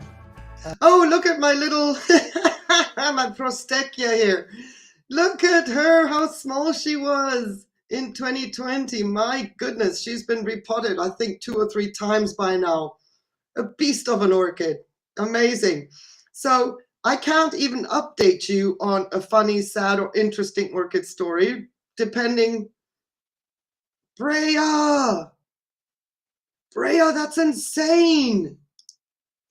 That is insane. How is that even possible? That is minus 24 degrees Celsius for all of us that need a conversion here. Minus 24. That is Siberia. Oh, Brea. I don't know how you can do that. I mean, the minute you go outside, your eyeballs freeze. Oh, I'm so sorry to hear that. Yes, Iwi, same here, but my nights are not that warm. My nights are around 13 degrees, which is fine. That's about 57 Fahrenheit. It is definitely super mild this time of year, but come the 31st of January, 31st of December, it is going downhill and fast. It's not like, oh, a gradual decline. No. One night previously, I can have some orchids outside. Next day, they all have to come in. And the days are not going to warm up either. Roby, that is insane. I'm telling you, that's like, you can't even go outside. Your eyeballs freeze. Minus 12 as well. Oh, I thought the forecast was exaggerating a little bit, but dang. Feels like minus 29. I have to be so careful what I say on my videos in future when I talk about the cold. That is minus 33 degrees in Indiana. Feels like minus 33 degrees. That is not normal. Not even for Indiana. Hello. What did we talk about? Global warming? Dang. I was watching a video which I might actually post on my community page about something starting with an M. Very long word. Your friend Robert, he might actually know what that video is all about, and I watched it with fascination. But you know, I'm not going to be around in 1,000 years, but the next ice age is coming, for sure. Based on what I was watching with the rotation of the Earth and how things happen. Global warming, my butt. Amina, 2 emails with blooms. Thank you. I'm going to do that. I'm going to do that. We're almost done with this video. And if the audio collapses, then you guys get priority. So I confirm with this video that I have nothing of interest to share with you regarding an orchid story. And what advice would I give someone about to start a grow? Let's see what that is all about. What advice? Just do it. Just do it. I mean, it's everything. Be Nike. Just do it. Get moving. Buy an orchid. Get growing. I promise you, you're not going to look back and regret it. It's so much easier now. Any information you need, it's out there. Exactly. There's nothing hidden, nothing, no mystery. Books have by now. There is no mystery anymore in the orchid growing hobby, and the variety of how to grow orchids is endless. All been updated with all the information that there's out there. It's awesome. So I would say just do it. Confirmed. Ha ha ha. Let's check this These question are some out. Additional questions from here, but not. So I'm just going to cover them as well. Yes, Robert. Very Very important. I important. 5 orchids that I really consider my favorite, and here I go. I'm going to be 12 degrees. That is insane. That is not normal. Nobody is prepared for that in the south of the US. I know that it got really blisteringly cold in Texas, but nobody was prepared for that in Texas. Driving is a hazard. Oh, I hope everybody who's traveling is just either already at their destination or going slowly. Contradicting myself. I love the angrecoids. Yes. Angrecoids for me, it's like, they remind me of like growing up around them in Kenya.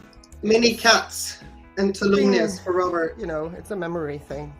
Yep, and Angrecoids still actual, but at that time, let's see if I've already picked up on the Rapiculus laelia funk that I was in. They just inspire me. So it's a pity to see them so small and tiny in my collection, but if they do well, then yay. I have something close by from what I consider home.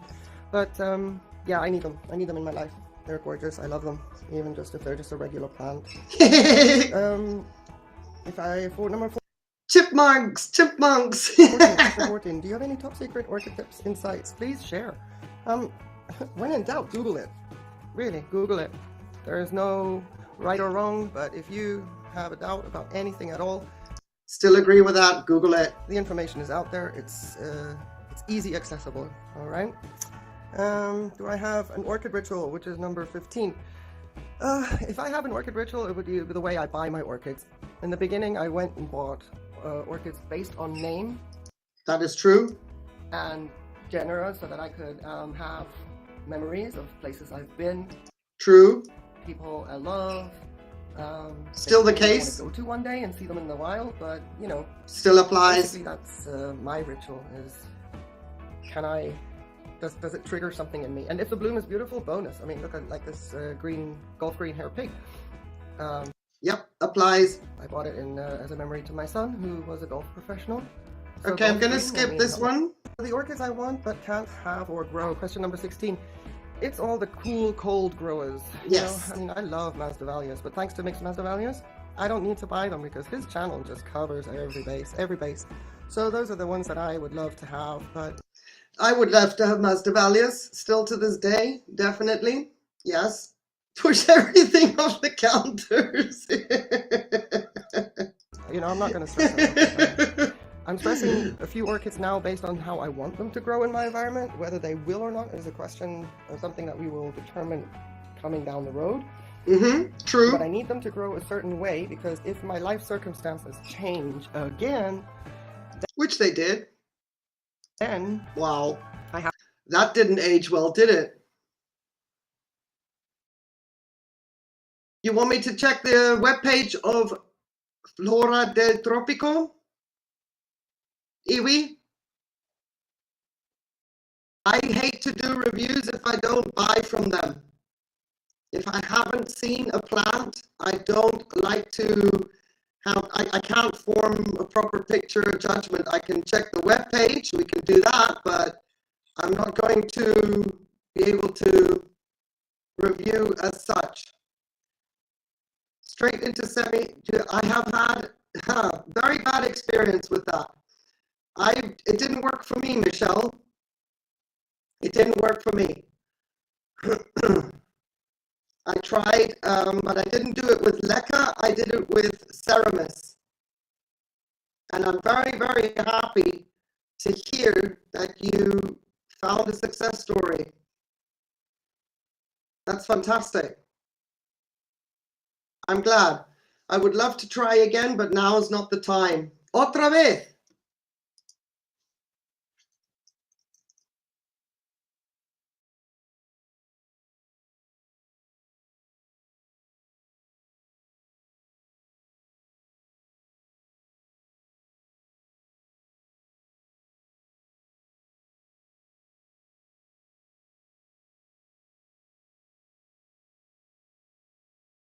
Okay, I'm back.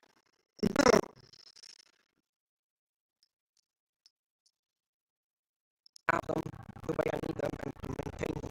So that's why I'm doing a lot of, let's say, forced growing methods. That is understandable. That is understandable, EV barcode. I get that. I hate window shopping as well. I hate it. And if you're hearing, so the audio is still broken, or are we still talking about the blag? No good, Mali.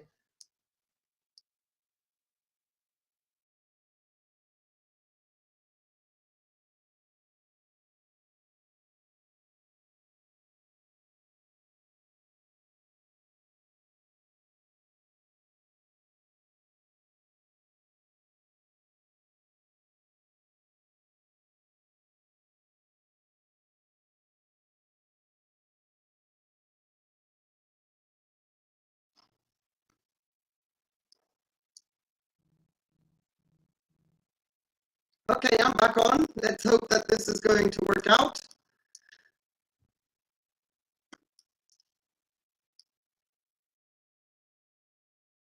Let's see if there's another question, because the lady does talk too much. And then I started to play around with it, and then they announced the lockdown, sorry, Yeah. self-isolation. No better? It's not And I better? thought, well, hey, I mean, you had time in your hands before, but now you really Okay. have time in your hands, so, It's not this sped up video. This is a Okay. good time to sit and figure out how editing software works, etc., etc. Oh my goodness, I'm not even going to go there. It's driving me nuts. But then, that was one reason that went down really well, where I thought, now, do it now. And then My Green Pets comes up with this global virtual orchid show idea for the 4th of April, and yeah. Okay. Okay, thank you, Robert. Thank you. Thank you for your feedback. I appreciate that. Right, so basically the rest of this video is me talking about how I then decided to launch my channel, and obviously none of that story has changed at all. The growling and distortion you hear now is Baloo having a bit of a fit. It should clear up very, very quickly. It's because I moved my feet. Goodness me. Doggy divas. Doggy divas. Okay. Right, what I'm going to do now is clear out this window. Let's X that out. Thank you very much, Desiree. Thank you for hanging in there with me, you guys. I appreciate it. What I'm going to do now is check my emails and get the images that have come through from EV Barcode and Amina. So Evie, I don't see an email from you.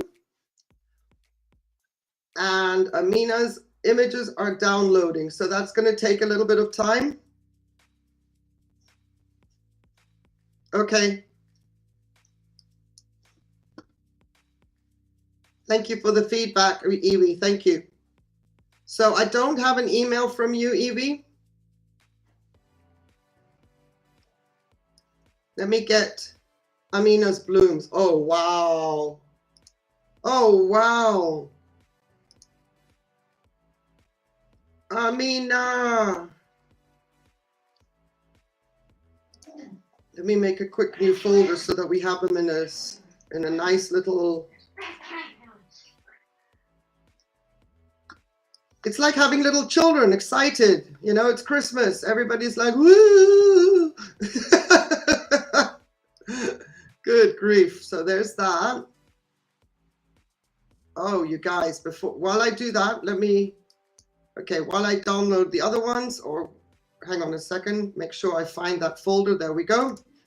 I'm going to start sharing these. Oh, goodness me.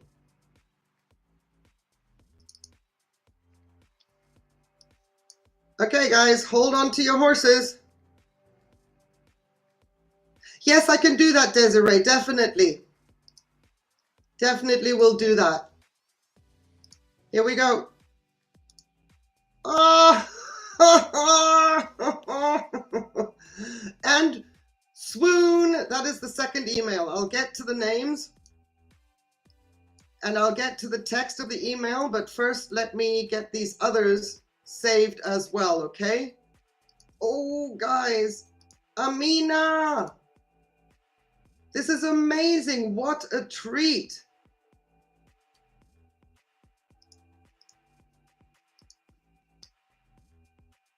Oh my goodness, you guys.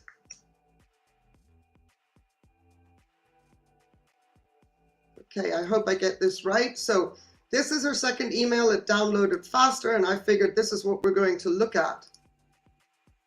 Whew. Okay, the second part of the blooms. We've got Tolumnia Sahara. Let's find Tolumnia Sahara. Oh my word. Isn't she a cutie?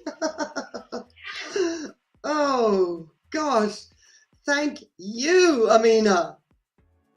Oh, this is amazing. Look at that sunlight. All right, now, oh, she's a cutie. Oh my goodness. So this is then Phalaenopsis javelin. That's javelin. Javanica crossed with lindeni. Blooms non-stop from May. Oh my goodness. Oh, by the way, if we go back to the Sahara, she has a smell of summer flowers in a field with a touch of smoke from a barbecue or wood fire. Oh gosh, I got your email just now, Iwi. Thank you. This is insane. Summer blooms in a field with a touch of smoke from a barbecue or wood fire. I love that little pot as well with the rope around the base. How cool. So, Phalaenopsis javelin, this is Javanica crossed with lindeni, blooms non-stop from May. Isn't she adorable? So I'm not able to see chat properly. I've got your email. Fantastic. Oh, here we have Robert's faves. This is Tolumnia Sahara and Tolumnia Gyrac Firm Hot Red. And I'm nosy. You got that beautiful mottled leaf in the background there. Awesomeness. I love this. Oh la la, check this out. Formosa. Bella Marie. Bella Marie, red lip. Formosa has a yellow lip. Maybe that's why I'm getting them wrong. Dendrobium Bella Marie. That's Dawn Marie crossed with Bellatilum. She's pretty. She's a big orchid. She's a black hair type too. Oh, what a beautiful display. Big blooms on them. They have big, big blooms. Now moving up to the next one. Catleantha Little Hazel. Catleantha are just beautiful orchids. In my climate, with my setup, they can be a bit finicky. I'm learning a lot about how, let's say, picky they can be because of my setup. If I were to put my Zagaric Wax African Beauty into bark with a wet dry cycle, I know she's going to be fine. So my Catlianthus, because of my setup, struggle. Sorry about the bichos down there. If I stop them now, I'm going to probably... Hey! Madre mia.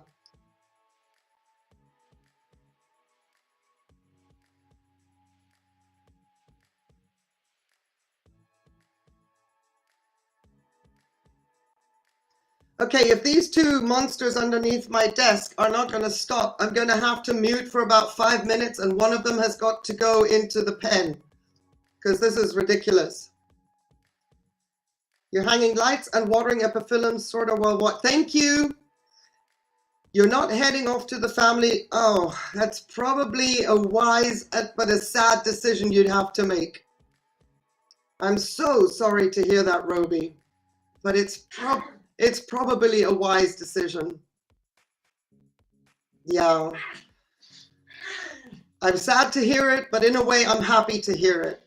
So this is gorgeousness. And then we have, well, of course, we have the Bella Marie again. I love the canes with the black fuzzy hair. Beautiful. And up here, we've got the witch hazel again. Oh, you can see the chrysaline, the sparkles. I guess this was before she bloomed out. I'm saying witch hazel, sorry, little hazel. I use a lot of witch hazel in my life, you can tell. Oh my word. And this is Tetraspis red crossed with blue Levida. So that is red, but the blue, the cross is blue Levida. I'm going to type it into the chat because I have never heard of Levida. Very, very interesting. I am not gone, Roby. No, I'm not. I just had to mute for a little bit because the monsters under my, not under my bed, under my desk, were causing a ruckus. Beautiful, Amina. Now, let's check out your next folder. And I'll pull up that email. And based on the previous one, I'm going to scroll down.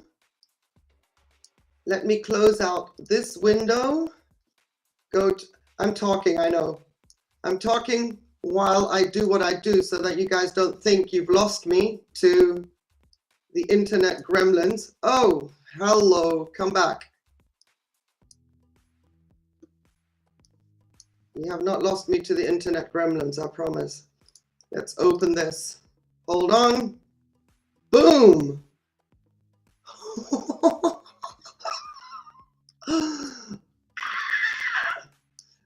A cartwheels around the patio. Oh, we have. Now, I'm going to make sure, yeah, Phalaenopsis, Sapphire's Gala. Maybe the Americans would say Sapphire's Gala. One of the parents is Violaceae, and with that comes a beautiful fragrance. Boom, chakalaka-laka. Isn't it just? Huh. Okay, let me go to, here's something more for you, Robert. Amina, you're getting questions in the chat. So this is a mini orchidarium. There are Macodis petula, variety Penang Roe, and Ludicia Spider-Man. Huh, beautiful.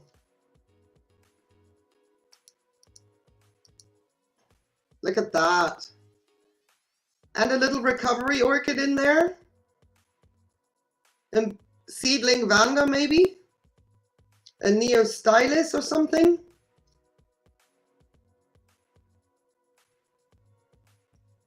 Amina, this is a treat. And there's a little itty bitty one in the corner. Baby. Too cool.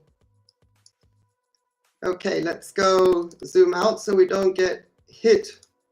Look at that. Look at that. Okay, we've got King of Taiwan, Rhyncholelia cattleya. And we got a little Oncidium here. Huh.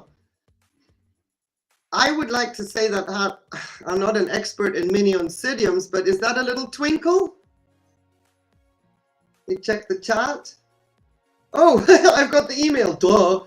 Oncidium twinkle with the King of Taiwan in the picture. And we're going to see, and it's called Sunrise Yellow. Sorry, I can only share one screen at a time. Otherwise, I would share you the email because then you would see she wrote out, it's a twinkle. Duh.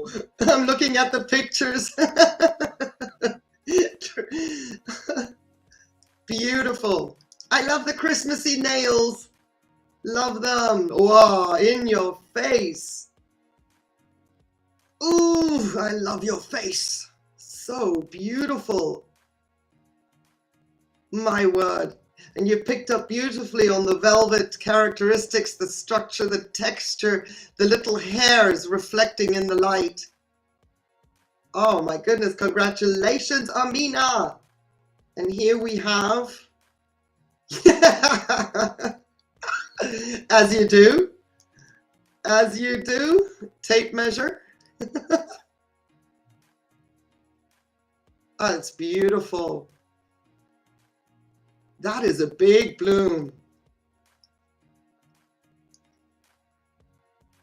Recovering Ascosenda, Blue Princess. Fantastic.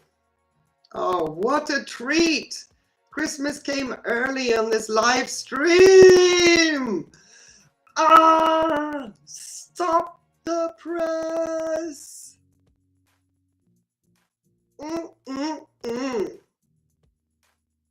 Amina. Whoops, sorry. I'm going to make this the thumbnail of my live. Credit, all credit goes to you. Anybody that isn't watching this stream, at least they get to see this in the thumbnail. If I may, of course, I'm asking permission. Hey, Sharon San, how are you? Sorry, I didn't see your comment scoot up. Good evening, good afternoon, well, good morning to you, or mid-morning, something around those lines. I hope you're well. Happy Christmas Eve to you, Sharon Sun.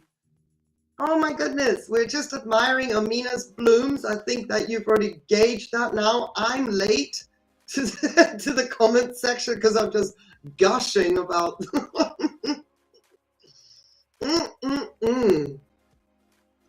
I need that permission from Amina. Hey, jumping up and down, Sharon Sun, jumping up and down, woo, waving my hands. Can you see me? Can you see me in the darkness of Spain? And then here we have her two twinkles together. So we've got Chianxi Red, Twinkle Chianxi Red, and then the Sunrise Yellow.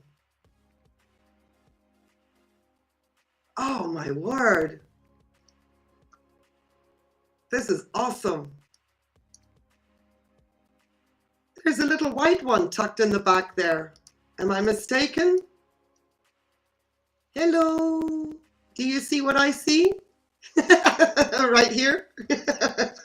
Sorry, I'm being rude, Amina. Thank you for your permission. Oh, I'm glad. I'm glad. Thank you for your permission. That is just in your face gorgeous. So sorry for snooping in your background here. Let's go to the blooms that we were supposed to see. Oh, stunning. Here we have the little one all by its lonesome. There's potential in that twinkle.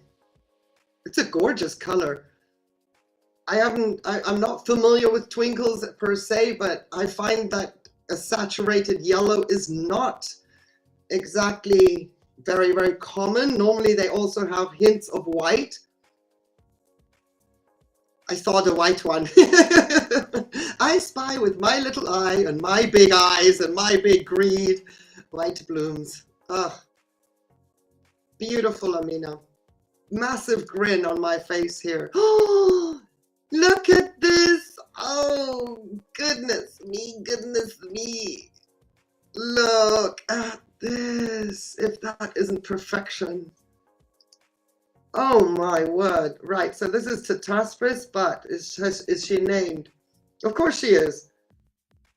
Tetraspis imperatrix purple.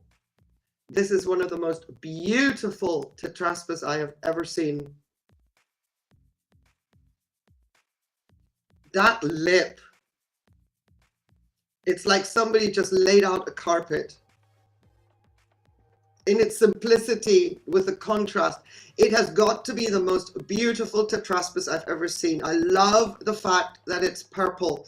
I don't have a Tetraspis, never bought one because I wasn't too fond of the red variety that is normally more common. It's never spoke to me, but this, and then with that beautiful, like, you know, the fur rug, the how do you call it? The bushy rug by a fireplace. Isn't it beautiful, Roby? She is so gorgeous. It looks like that floofy rug in front of a fireplace in a cheesy movie. Let me just put it that way. It is gorgeous, hey? So I will, of course, in the description feature all the names, but let me put that into the chat if I can get both windows up so I can see what I'm doing. So we've got Tetraspis.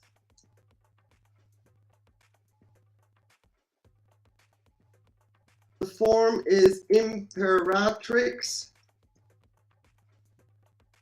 purple. Good luck finding that one. Imperatrix purple, making sure I've spelt everything correctly. I know, right, Roby? So this is what you gotta look for. Imperatrix purple. And then you will get that color. The red never did it for me. But this, pwah. Alrighty, we have another email. So while we still gush and geek out over that beautiful bloom, let me clear my side of the window, create a new folder, and check out what Evie sent us. Let's do this. We are being spoiled. My word. Okay, they have downloaded already, so that's a good thing. I'm going to save all. And we're going to save all to Evie. Let's go. Hello, my mouse. Do me the favor, do me the honor, and behave. Okay. Pulling up the images right now. Amina, heads up. Some of these images are going to go into a community post as well. This Tetraspis, I have to, again, with your permission, I have to feature it because I'm sure that not many people have seen this form. It's divine. Okay, so let me just make sure I get the feedback from... Hey. Shh.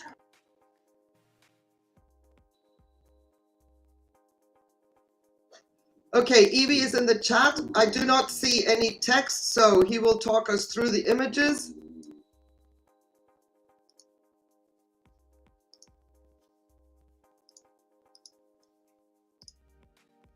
Boom! Chakala, we've got a mount. You can absolutely do that, but not tonight. Iwi, send me those images and I will set up a separate live. And as part of the introduction to the rest of the body of the live, I will show your tropical plants. Definitely. I want to know what you've got. But in order to keep things a little bit separate, a little bit structured, I can then put the timestamps in and people can pick and choose. but definitely for the next live, which will be Thursday next week, send me anything and everything, even not orchid related. Make sure that you're around though, because if anybody has any questions, you are right there to answer them. This is Miltonia morelliana. That is a beautiful orchid. I think I have a Morelliana from Yinsa Orchids and ADD. He's not quite right, Amina? Mount Magic indeed.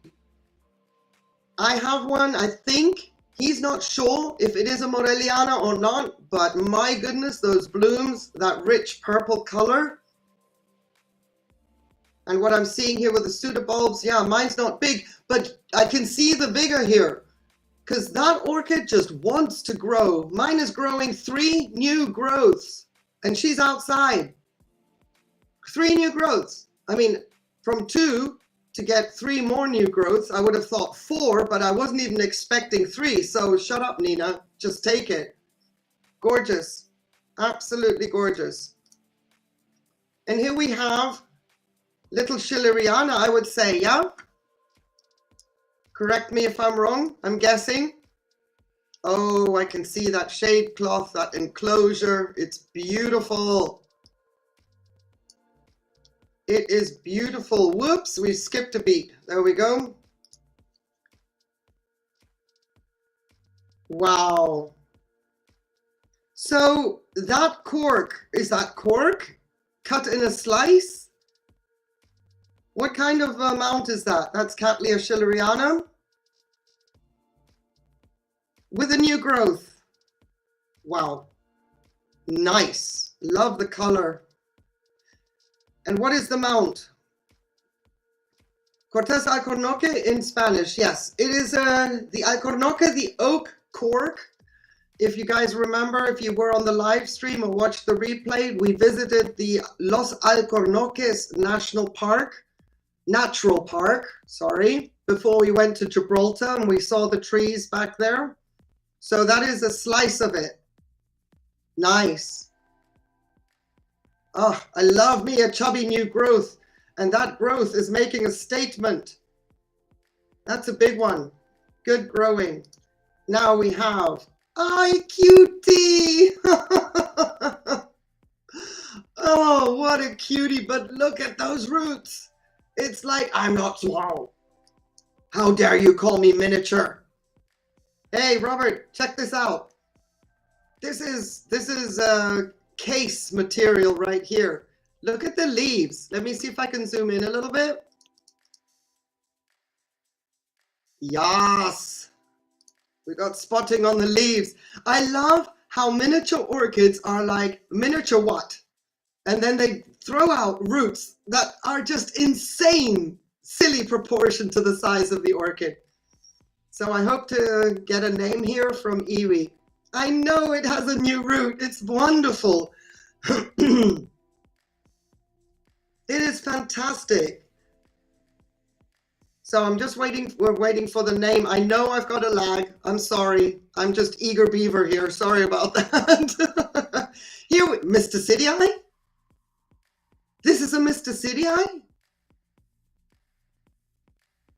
Oh. Interesting. My Mr. City Eye doesn't look anything like that. Maybe it's a seedling? You see, I would have guessed an Orangus or something, but I was thinking of something completely different. But that is cute. That is so cute. I love it. It's like with the, it's from the lab. Okay, so it's a baby. Okay. But that spotting is lovely. You're doing well. This is amazing. But this is what I love about Rapiculus Lalias as well. I'm a miniature orchid, and then the roots grow, and it's like, no, you're not. And here you've got your setup, all nicely wrapped up for the night. I love it. And you got something else growing now. Here comes me, nosy Parker. This one. What you got going here? Is that a dendrobium of sorts? Dendrobium phalaenopsis? I'm sorry if it's something spectacular and my eyes are deceiving me. Miltonia hybrids are great. I hope they are doing well for you in your climate, because I don't grow them here on the Costa del Sol for reasons. By the way, EV barcode is on the Canary Islands. So the temperature is so, you've got 2 dendrobium phalaenopsis. Okay, so the one down here, so you've got one in a pot and you've got one mounted right here, I guess. But 3 phalaenopsis, all right. And you've got a slipper orchid down here. Is that like a Paphiopedilum? From Keikis. Well done. Oh, I'm looking forward to the pictures of your tropical plants. And we'll start the intro for Thursday next week with all your other goodies. This is a Miltonia hybrid. Interesting. Look at the leaves. I mean, okay, whoop, not like that. So much dragging and dropping I've been doing recently with Google Earth. You guys, honestly, that is one heck of a hybrid. That is insane. I would have, oh, now I see the pseudobulb. Do, do, do, do. There they are, the pseudobulbs. That is enormous. Yeah, so next week, Thursday, I hope that gives Iwi plenty of time to compile an email and send it to me so that we do the Thursday, I don't know what date that would be, but we are going to start out with Iwi barcodes images. Thursday is the 29th of December. That live will start out. I'll put it into the chat.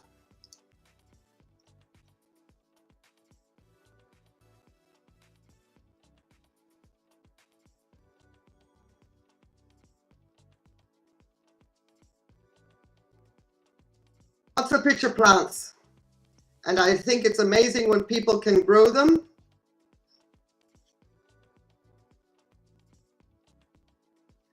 If you can make it, I would love that, because that will start off the live and then we'll go into the main body of the video.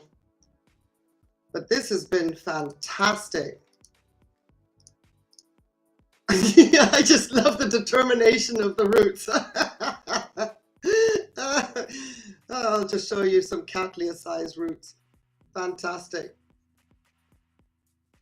Please send me everything you got. Make sure that you're then in the chat so that anybody asking questions, you're right there to answer them. And if you want to come up, Iwi barcode, I'll send you the link and then you can join me right away on the live stream if you want. Okay. This live is already 2 hours, so I would like to cut that short. I don't want to drag it out for another 30 minutes, if that's okay with you. Nothing personal, no offense, but 2 hours is a pretty long stream as such. It has yet to process and I have to get it out to the public, if that makes sense. So if we can make a plan out of it, if you want to join me to start out the live stream on Thursday, you are more than welcome. Then I will definitely have you on board while we go through your images and you do the talking. All right? We will be in touch by email, and anybody else that wants to show off their beautiful collection or anything that you've been up to, Thursday on the 29th of December, I will send out all the notifications, the events and everything. Oh, Sharon, hand hearts to you, my friend, hand hearts to you. We've got plans for Rare Roots of Joy coming up in 2023. But we'll start with Ninja Orchids and we will be moving and grooving to Rare Roots of Joy. Everybody, happy holidays and happy everything. Most importantly, stay safe. Send me an email, Roby, if you don't want to wait, and then we can discuss details as well. Send me an email about the Lelia Sin Korana. Don't wait. Okay, we can do everything by email. Okay, promise.